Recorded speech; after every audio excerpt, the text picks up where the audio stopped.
We have the Top 10 Startup Challenge, which is an incredible program that we have developed for over 5 years, and this year is not going to disappoint us. We have an amazing list of judges, and I would like to thank the sponsors. We have SiriusXM, we have Audi, we have Porsche Consulting, we have Plug and Play, we have UrbanX, and it's just been such an incredible experience to see over 100 applications from around the globe. With that, I would like to bring over the judges and have them introduce themselves.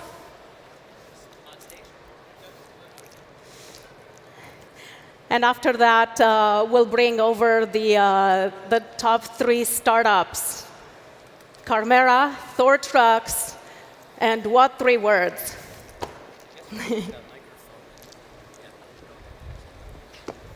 Hi, my name's Bill Ty. I'm a venture capitalist and been funding companies since 1991, pre-internet.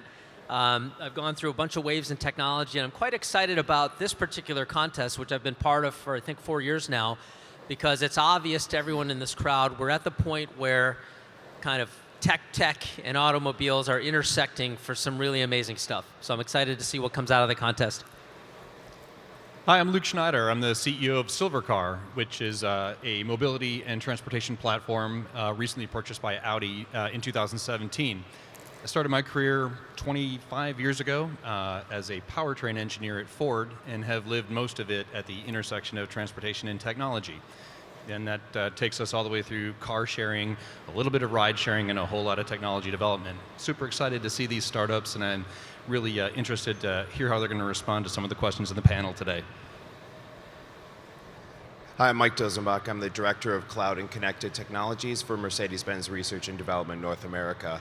I started out my career as a software developer, been in development for 24 years. I've been part of 2 different startups, one that was sold, one that went public, so I've seen the worst and the best. I have an automotive background through my family. My family has now been in the automotive industry for over 100 years, 4 generations. Hello, everyone. My name is Norman Furchow. I'm the CEO of Porsche Consulting. Porsche Consulting is a 100% Porsche subsidiary. We help other companies, big and small companies, to become the Porsche of their industry. We share the methods and tools and lessons learned from Porsche and help other companies to go through their individual transformations. Good morning, everyone. My name is Tarek Alesoui, and I work for Plug and Play Ventures. For those of you that don't know Plug and Play, we are one of the world's most active venture capital firms at the early stage. And in addition to investments, we are the leading innovation platform. And what we do is build innovation platforms around specific industry topics where we connect large corporations with startups. Around the world, we have over 300 corporate partners. And in the automotive space, we work with over 30 leading OEMs and Tier 1 suppliers. And my role is I lead our investments in the mobility and transportation space.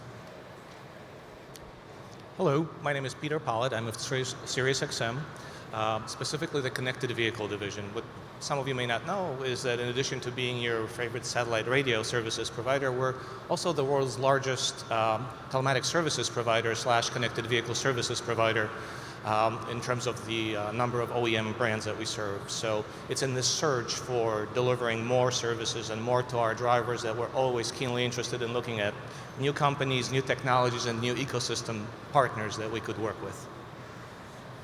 Hi there. Mike Koch. I'm the managing director of UrbanX. We're an accelerator for startups who are reimagining city life. I'm part of a small team within the BMW group that is charged with trying to help disrupt the company from the inside before it's completely disrupted from the outside. We invest in early stage companies in mobility, transportation, ultimately anything that's going to lead to more efficient, more livable cities. We have 38 companies in our portfolio now, a couple of which are here today. Thank you so much to the judges, and thank you for the Automobility LA and LA Auto Show. Now the judges will go back to the front row, and they'll do the judging of the startups. So just a quick intro for the ones that have missed this. Each startup will come and pitch here on stage, and after all the pitching is done, the judges will find the winner of Top 10 Startup Challenge for LA Auto Show. So with that, I would like to bring on stage Ro Gupta.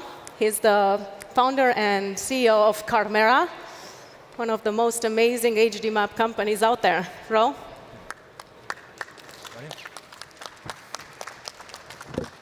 Hi, everybody. I'm Ro Gupta. I'm CEO of Carmera. We are building the world's most robust street intelligence platform for autonomous mobility.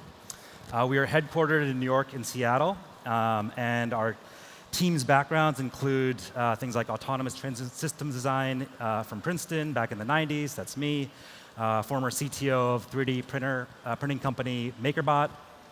Former team leads at Apple Maps and Amazon Maps, former product executive at Google Maps, Move It, and Toyota, and even the former chief digital officer of New York City, all of which we think are really critical to the technology we're building. Our flagship product is called Carmera Autonomous Map. That is a real-time, high-definition mapping suite. And if you're not aware, nearly all AV programs today rely very heavily on these maps to help answer the three core questions that all AV brains are constantly asking themselves. Where am I? What's around me? And where should I go next? Last year, we came out of stealth, initially announcing our status as a mapping partner for some of the leading AV research institutions like MCD at University of Michigan and Michigan State University's Canvas Lab. At the beginning of this year, we won the industry's first comprehensive evaluation of HD mapping providers, securing a long-term partnership with a self-driving taxi company called Voyage. As part of that, we also began one of the largest robotaxi deployments in the world to date, mapping 750 miles of urban, suburban, and highway in one of the fastest growing retirement cities in the world called The Villages in Florida. That also then led to winning engagements with some of the world's leading OEMs, mobility as a service companies, trucking, and delivery robotics companies soon after. And with all of that, with all those engagements, we decided to go raise a Series B earlier this summer, which also allows us to expand in global regions like Japan, Korea, and Europe. That Series B was led by Google Ventures, who'd been looking to make an investment in our space for a couple years, drawing from their wisdom in both mapping and AV. And in particular, one of the aspects of what we do we've always valued highly, as have our investors, is that we, in addition to the data that we get from our AV customers, we also collect real-time data for change to keep the maps up to date independently. We do this through a visual telematics service that we provide to high-coverage fleets such as delivery vehicles. And we use powerful but very inexpensive sensors like this one, which I'm happy to show you more of in the Q&A. We call this professional crowdsourcing, or pro-sourcing sometimes. And basically, it's allowed us to capture more real-world driving video in very complicated environments like New York, San Francisco, Seoul, Tokyo, than anyone we know of in our space. And this has given us a big advantage in tuning the very sophisticated algorithms that are necessary for accurate real-time event detection, such as construction. Another differentiator is that we make the data exhaust, in quotes, from our HD maps, such as pedestrian analytics and construction event data, available to governments and cities as a value add. A recent example of this includes the city of New York. They just took part in our fundraise announcement, which was only 2 weeks after they actually froze ride-sharing permits, in part due to frustration with a lack of data sharing. So the reason we do this is that partly we believe in it, that for autonomy to work, it has to work for all, and we have to do our part. And also our automotive customers really like that we can be a nexus by which to be much more collaborative with some of the really important stakeholders and rule makers in AV. Thank you. Finally, as a result of all this, we were awarded Technology of the Year last year at New York Real Estate Week. Earlier this year, we were Honored to get the Best in Show Startup of the Year and Autonomous Driving category winner at the Detroit Auto Show's Mobility Awards. And we're also very honored to have been chosen for this top 3 here at what we believe will be the first of many Automobility LA events for us. So thank you so much. Thank you, Ro. Thank you.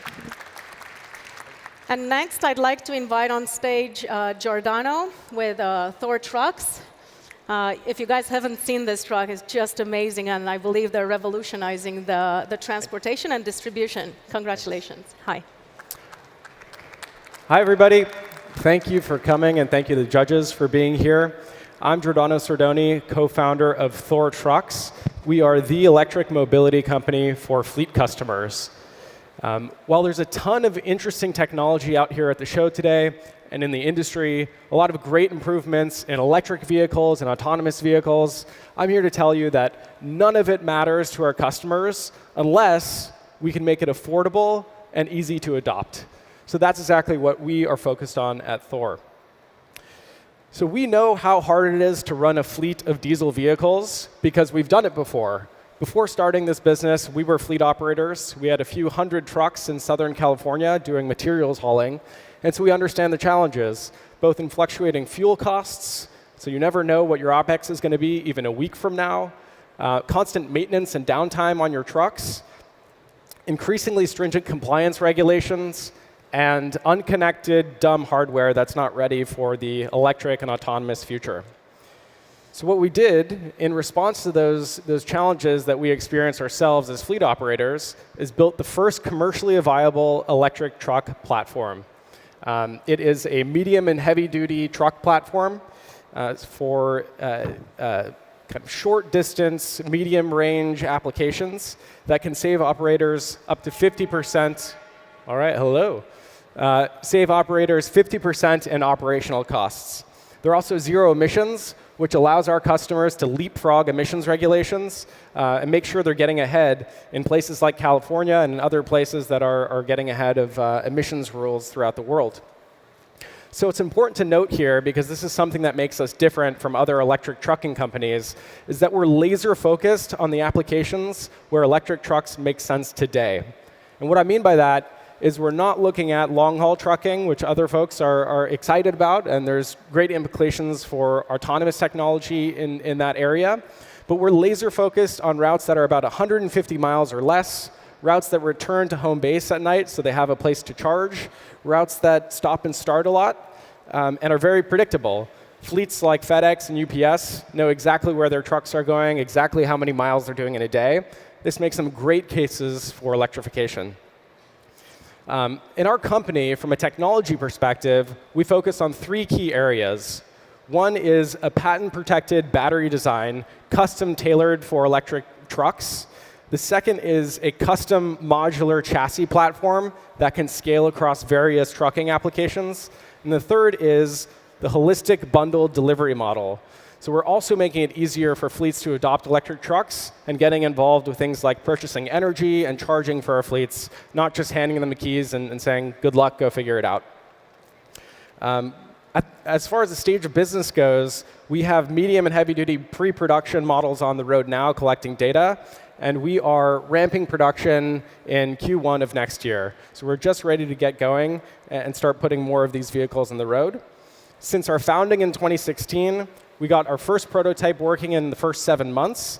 We've grown the team with world-class experts to 35 people from both the heavy truck industry and the electric vehicle industry. We've won awards from companies like Fast Company, Time, and the Automotive Brand Contest along the way, with a big focus on battery technology that's the safest and most affordable in the truck industry. We've also collected millions of dollars in orders from fleets like UPS and are ready, again, to ramp production in 2019. So I'll leave it there and let the next speaker talk. Thanks. Thank you. Thank you so much. Good job. And then lastly, I would like to bring on stage Ashley with What 3 Words. I'm sure you've heard of this startup. They've been doing amazing work with natural language understanding. Ashley, you have the floor. Thank you. Thank you. Hello. Welcome, and thank you all for having me.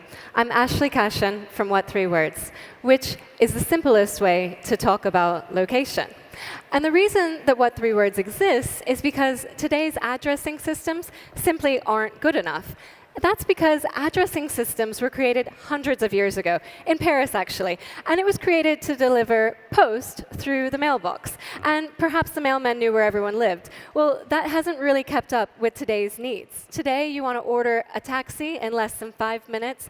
You want to get a package delivered to you in less than 1 hour. And to do all of that, you need a very precise address. And what about coming here today? Perhaps you walked by a pop-up shop or a coffee, and you want to explain to someone where that was. That can be difficult. Or perhaps over Thanksgiving, you went to a beautiful national park, you saw a waterfall, you saw a great view. You want to explain to someone how to go to that place, but it doesn't have an address. Or maybe you traveled even further to somewhere like China or Japan, and unfortunately, I don't speak those languages. And so how do I tell someone exactly where they need to go or to communicate about locations when I'm there? These are all very difficult because 4 billion people around the world actually don't have an address. And so these things become difficult. Then you start to think about voice. So a lot of people are speaking into their cars. So they want to say, take me to 240 California Street. You would be amazed how many 240 California streets there are in California, one in almost every town. How does your car know where you want to go? Numbers break voice, street addresses. It's not very simple. So let's fast forward a couple years. There's no driver. How are you going to communicate where you want to go? This is where What Three Words comes in. We are the simplest way to communicate any precise location. We have split the entire world into 57 trillion 3-meter by 3-meter squares. So I'm standing in one 3-meter square right now with a 3-word address using dictionary words, and now I'm standing in another 3-word address. If you want to talk about the entrance to this tent, which doesn't have a traditional address, you can give someone the exact 3 words to get to that entrance or the back entrance. You can tell them about the middle of a field or the middle of the ocean. Anywhere you want to travel in the entire world, you can say with just 3 words. So here's an example of a sign that you could perhaps use. And so we're working with companies around the world to make it simpler for their drivers to drive to this exact location or to get a package delivered to a precise door in a big building. So the first OEM to build this in is Mercedes-Benz. They've already built it into their MBUX system. So you can get into a Mercedes and say, hey, Mercedes, take me to Update Park Shark, and that'll take you right to Plug and Play in Sunnyvale. So you can use 3 words with voice to get anywhere in the world. You can also we work with taxi companies. So if you're in Spain, Latin America, Portugal, Saudi Arabia, lots of different countries, you can say 3 words or type 3 words into a navigation app to get exactly where you're going. We also work with postal systems, emergency services, you name it. Anyone who needs to go to an exact location, which is all of us, really, you can use just 3 words. Thank you very much. Thank you so much. And now I'd like to give the opportunity to the judges to ask our first startup, Carmera, questions. So Roy, if you'd like to come back on the podium. Great job. Judges. Ro, thanks for that presentation. So I want to ask you a question about the timing of the market. I know this might be heresy in this audience, but what happens if the AV market takes a longer time to mature? What does the revenue model look like?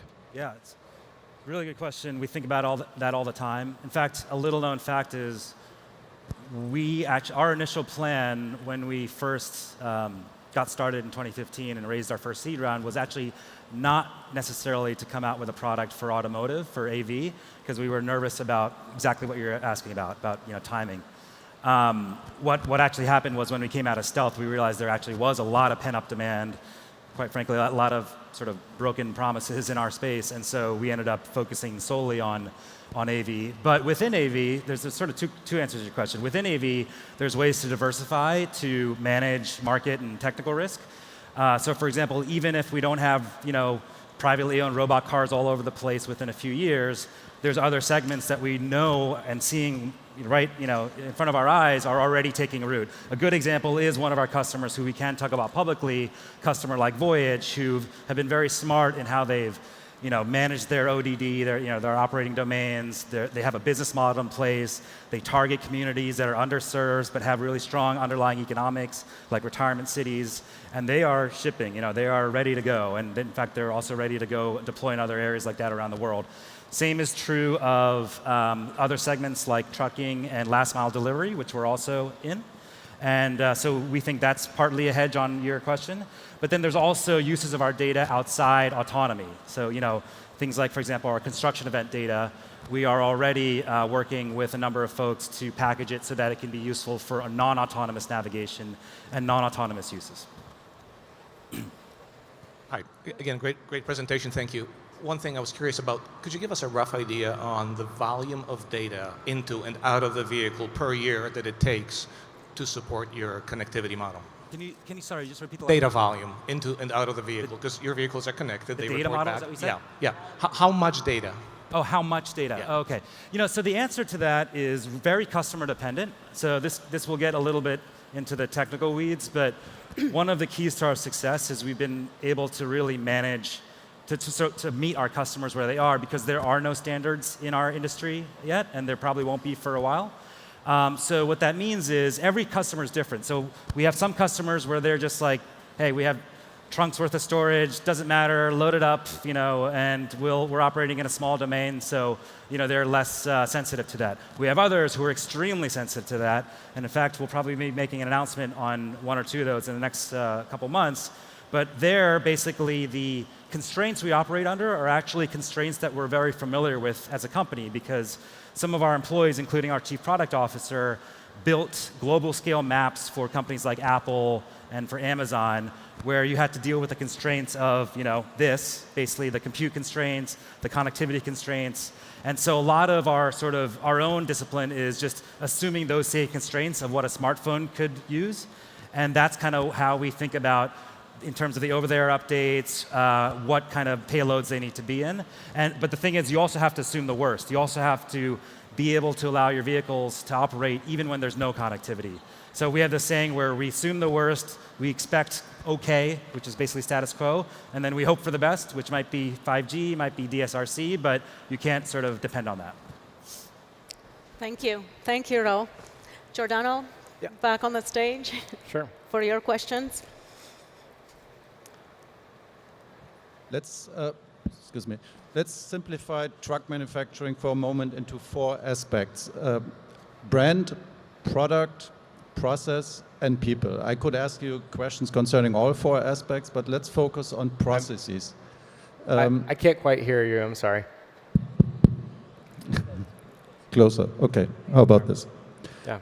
So let's simplify truck manufacturing for a moment into 4 aspects: brand, product, process, and people. I would like to actually ask you a question for all these 4 aspects, but let's just focus and simplify, or tell me more about processes. How do you plan to build production, logistics, a very complex supply chain? That's a great question. So we've decided to take a more horizontal partnership approach in a lot of these areas to allow us to focus on what we think are the most valuable core aspects. So I mentioned the battery, the chassis, and the delivery model. Outside of those 3 core areas, we partner with companies for maintenance and service. So we have partners that we can tap into their existing network of service stations throughout the country. The same goes for manufacturing. So we didn't want to spin up our own multi-billion-dollar truck manufacturing facility when there's plenty of not only OEMs, but tier 1 suppliers that are better established to assemble trucks than we are today. So we're tapping into their production capacity and foregoing a lot of that initial CapEx. The manufacturing that we do want to retain in-house, at least for now, is in battery development. So we have an automated battery assembly line that we keep in-house.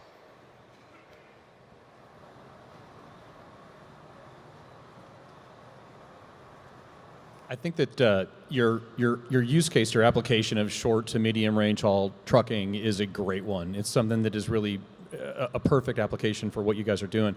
I just have a question about the powertrain selection. You've zeroed in on battery electric vehicles. Can you explain a little bit about why versus something like, say, hydrogen or a different way of generating that electric power? Absolutely. So one of our favorite things about electric vehicles is the simplicity. Few moving parts. You can have 20 moving parts in the powertrain instead of thousands in a diesel engine, for example. And some of that goes away when you introduce a hybrid system. And it also opens you up to challenges in compliance. So getting CARB approvals for a small engine that will supplement the hybrid functionality. So instead, we've decided to focus on the majority of the commercial trucking market, where electric trucks are actually, or full electric powertrains are actually a really good solution. We think it's about 70% of all commercial vehicle applications, class 3 through class 8, are only doing about 150 miles a day or less. A lot of the package delivery companies, the FedExes and the UPSs of the world, their average daily mileage is only 60 miles. One quick question. So electric car companies like Tesla have had a tough time getting profitable. Mm-hmm. At what scale do you think you'll get to break even? Great question. So we will be making money from a unit economics perspective. We'll be making money on every truck we sell. A lot of that is thanks to the favorable grant environments in places like California that are really encouraging the adoption of electric vehicle. But we'll be able to be profitable on vehicle sales unsubsidized in about 2 years from now in the scale of low thousands of units. Thank you so much. Thanks. Thank you. Thank you. And now Ashley with what 3 words? Hi, Ashley. Thank you for your presentation. My question is, what's next? You've mapped the whole world. Now, is it just an opportunity for selling this technology, or how do you go from here?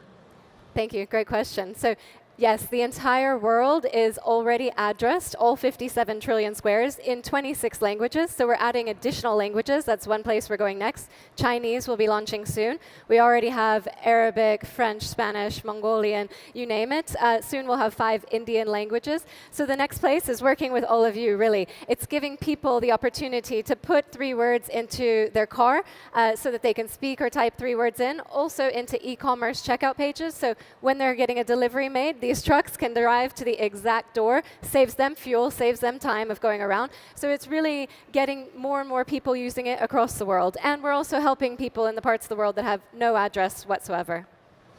Just a follow-up question. So what do your developers do now? That all of that is translation and, yes. and selling? The developers are actually quite busy. So even though our app is constantly being updated, so we've just added voice into our own app. So we're working with Nuance really closely. So you can speak 3 words directly into our app. So that's one of the things they've updated. We're also working on OCR. So someday when you pass one of these signs, you'll just scan it with your phone. It's going to pick up word. You can then walk, navigate to that exact place, put it into your phone. We're working with other companies to build the tech into their tech as well. So TomTom's building it into their core SDK. So they're constantly developing new ways for people to speak the words, scan the words, and working with our partners really closely on that as well. Thank you. Hey, Ashley. Great presentation once again. I have a question about your business model. Can you just comment about long-term what the business model is and where you see the largest opportunities for you guys to make a profit? Sure, thank you. So we have a software licensing model.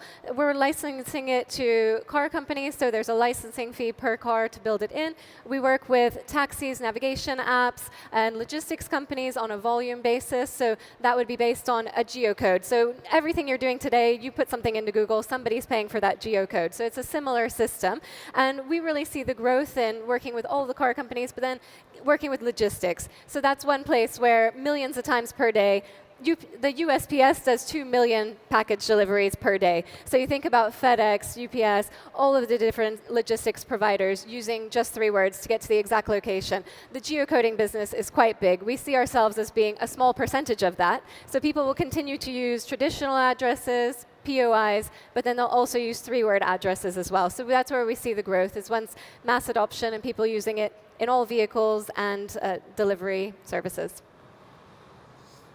I have a quick question. Yes. I checked the 3 words for the entrance of the door to my house, yes. and it's something with avocado. Is there a chance that I can change that?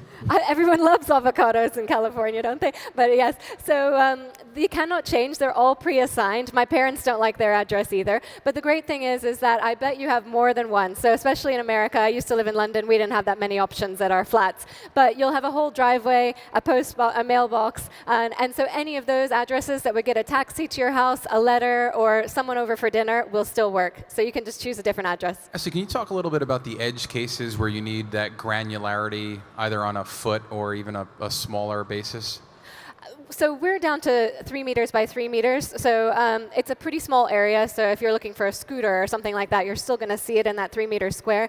We work with police forces, and it's small enough for them because right now it's very difficult to communicate where someone might be in an emergency situation. Right, but what about like accessibility, where it actually matters where within a curve, for example, a passenger gets dropped off? So we are working with a few partners for accessibility. So Autonomous Ollie, you can already speak 3 words in, and they found that it was accurate enough. So you also can know that the 3-word address is the center point of the 3 meter by 3 meter square. So when building it in, perhaps that can be something taken into consideration. It's about 2.2 meters to the side. So that can be technically looked at. But everyone we've worked with so far, so if you're an autonomous vehicle, it's going to use sensors to park in the end, but you're going to get it to the parking spot it's looking for. So, yeah. Okay. Thank you. Thank you. Thank you so very much, you. everyone. So now the judges will deliberate. We decided, Bill? Yes. Oh, wow. Okay, so are we holding the check or anything? Yes, we're going to have the check ready as soon as we have announced startup representatives. Guys, stand up. The difference between the first and the third was only 1 vote. And the winner is Thor. Wow, congratulations. Thank you. It was so close. Thank you. Thank you. Thanks to all of you. You are amazing. Keep building technology.